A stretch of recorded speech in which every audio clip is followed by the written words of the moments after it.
What's up, guys, and welcome back to In the Shop TV.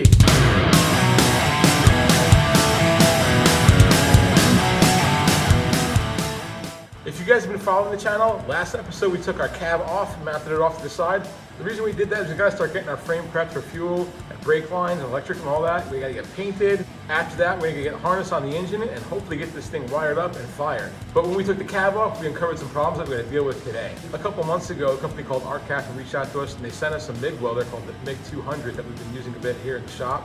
And I figured a lot of people do reviews on products when they get it, and they say a bunch of great stuff about it, but they never follow up and say how it's been doing and how it's still welding or how it functions months later after they get the product.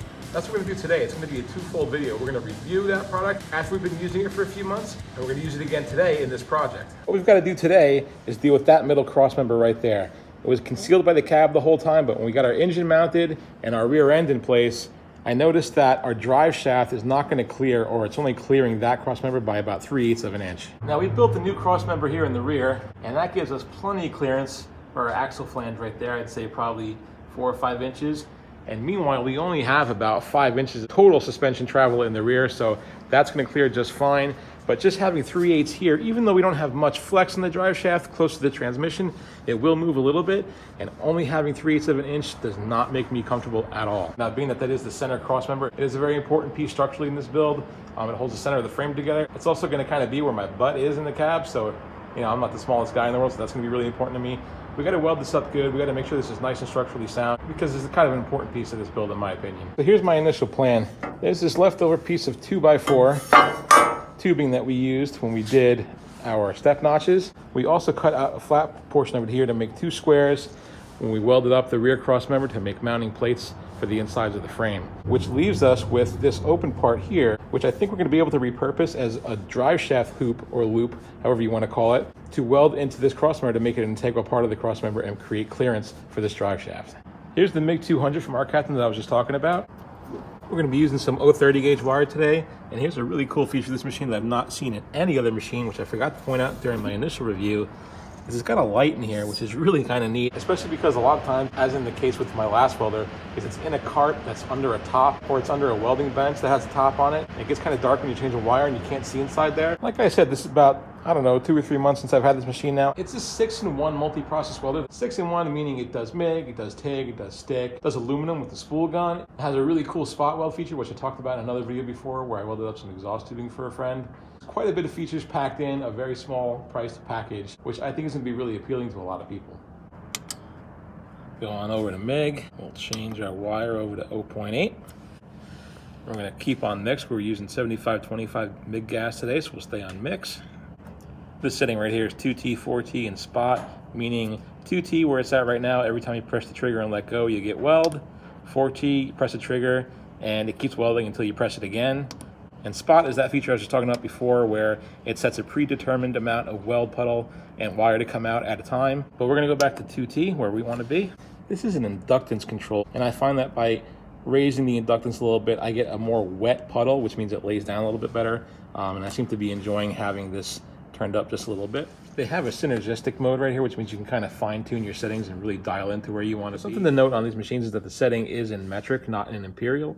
I've spoken to my rep over at Arccaptain, and supposedly they might be working on a conversion chart for anyone who might be hung up on metric numbers, although it's really fairly simple to just convert that in your head. They also have their own chart that tells you what the settings should be based on the material that you're using, so it's not really much of an issue. We're going to go ahead and set ours to 20 volts. And I think we will put our wire feed, our amps, at 11. Let's see how that works out. Actually, I have a tendency to go a little hot sometimes. Let me back this down to a little bit of a more realistic setting. Yeah, let's try that. So now that we've got our machine set, we have to deal with the cutting part. So I think what I'm going to do is just kind of put that piece that I have here that I want to use as kind of a tunnel for our drive shaft. I'm going to put it in place and then mark this cross member where it's going to be. Then I think what I'm going to do is just cut out this top section first, leaving this still attached. I think I'm going to lower this down just to make things easier on my old ass climbing over stuff. All right, so I've got that positioned exactly where the middle is, and we measure 15 inches exactly from the outside of that piece to the outside of our frame rail on both sides. And moving over here to the back of the truck for a quick visual, That looks exactly where it needs to be to the naked eye. So I'm going to go ahead and hold this down firmly, mark both sides. There we go. Now I'm just going to find the width that we need for the piece that we're going to cut out. Looks to be about 5 3/4 heavy.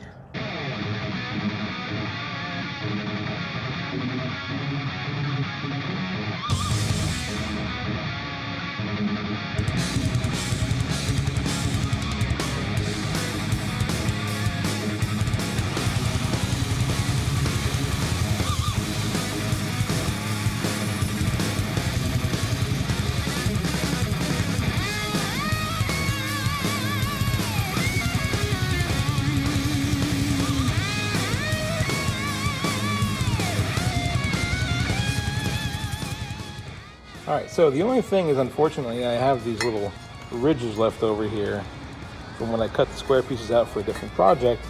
But if I square them up and cut right here and cut all the way down to take them off, I'm not gonna have really the height that I want on this piece here. So I think what I'm gonna do is leave these ridges. They're not gonna interfere with the drive shaft at all.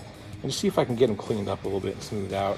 Maybe taken down a little bit this way and not so much from the top down.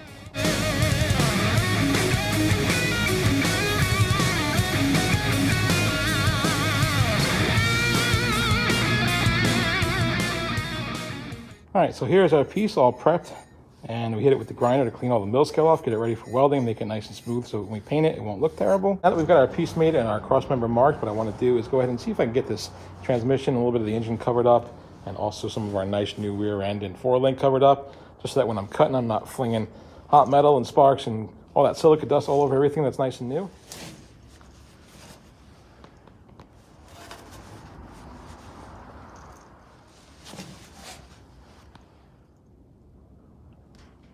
They say an ounce of prevention is worth a pound of cure, although who the hell is they anyway?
All right, so I did have to end up cutting it all the way through. There was just no way. It left little ridges right here and here that I couldn't set it down as far as I wanted to, but fortunately for me, being that this has angle gussets on it, it's cross member already, it stayed nice and straight. No need to brace it up or true it up or anything.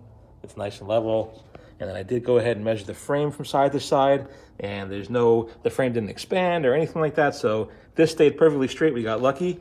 I'm gonna go ahead and clean up these edges right now, get it ready for welding. We'll put our piece in.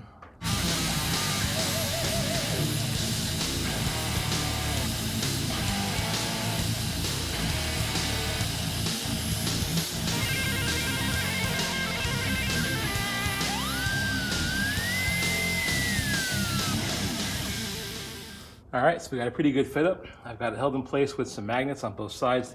I've got the exact same distance on the outside of that piece to the outside of the frame rail.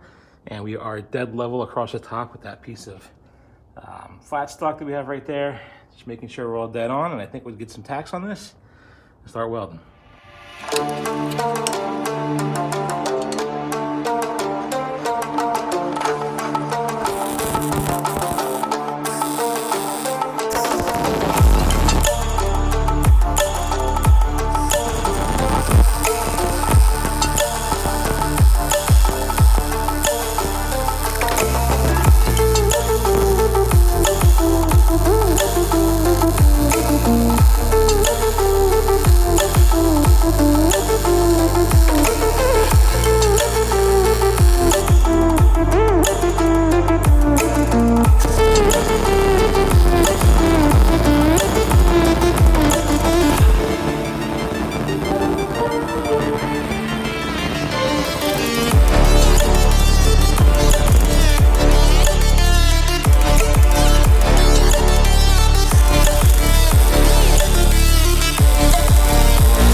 this one we're gonna do downhill. Doesn't need to be as strong as the rest of them, but it's gonna be a little bit challenging because this piece is in the way. But we'll see what we can do.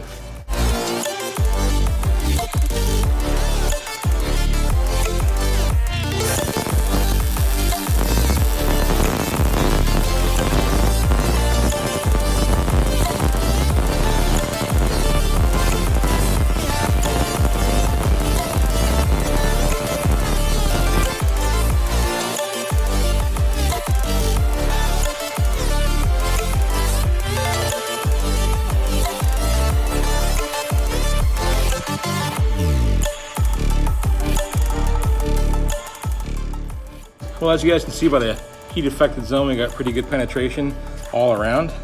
Laid down some pretty good looking beads, if I don't say so myself.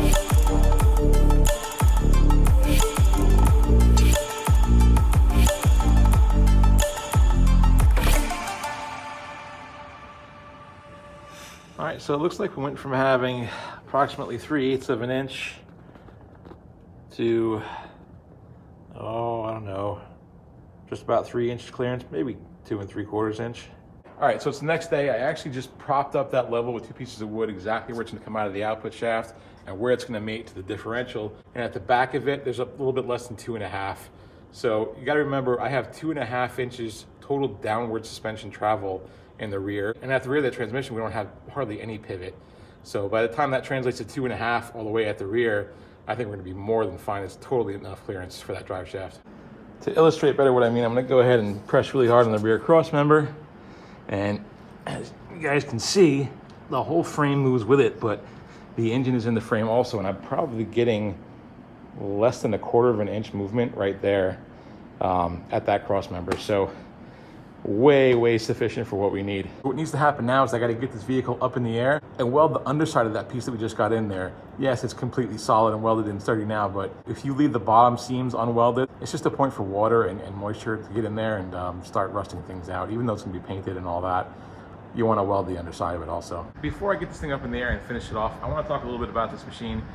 You know, I am that annoying guy sometimes that's like, you know, you should just buy the best and spend the money on the Miller or the Lincoln or whatever. And that's me, I am that guy. So when they reached out to me and contacted me months ago about trying their stuff, I was like, yeah, sure, send it to me. But what they said is what really kind of turned me on. They were like, listen, we'll put it up against whatever you got. We're that confident in it. We want you to do a completely honest review and tell us what you think. If you think it sucks, tell the audience you think it sucks. If you think it's great, tell them you think it's great. But we feel that it's gonna stand up against whatever it is that you're using.